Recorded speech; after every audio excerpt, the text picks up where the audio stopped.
ఇప్పుడు మనం మియాపూర్ క్రాస్ రోడ్‌లో ఉన్న శ్రీ శ్రీ వీరభద్రస్వామి గారి ఆలయంకొచ్చామండి. ఈ ఆలయం వచ్చేసరికి మనకి మియాపూర్‌లో ఉంటుంది. ఇక్కడ మనకి మియాపూర్ నుంచి ఒక లెఫ్ట్ సైడ్ తిరిగిన తర్వాత ఒక 500 మీటర్స్ లెఫ్ట్ సైడ్ తిరిగితే మనకి ఈ ఆలయం కనిపిస్తుంది. ఈ ఆలయం వచ్చేసరికి పరమశివుని ఉగ్ర రూపం అని అంటారండి. సో, ఈ ఆలయంలోకి ఒకసారి ఎళ్లి దర్శనం చేసుకుందాము. ఒకసారి ఈ ఆలయంలోకి దేవుని దర్శనం చేసుకున్న తర్వాత మళ్ళీ చెప్పుకుందామండి. ఇక్కడ మంగళవారం, శుక్రవారాలు ఎక్కువ పూజలు జరుగుతాయండి. సో, ఈ పూజలు వచ్చేసరికి మంగళవారం, ఆదివారాలు పూజలు జరుగుతాయి. ఎక్కువ భక్తులు వచ్చి ఇక్కడ దర్శనం చేసుకుంటారు. ఇక్కడ టైమింగ్స్ వచ్చేసరికి 6-12 వరకు మార్నింగ్ చేస్తారండి.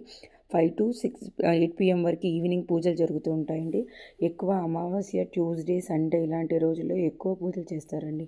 మీకు ఇలాంటి మరిన్ని వివరాలు కావాలి అంటే ఈ ఛానల్ని సబ్స్క్రైబ్ చేసుకోండి. Please like and share.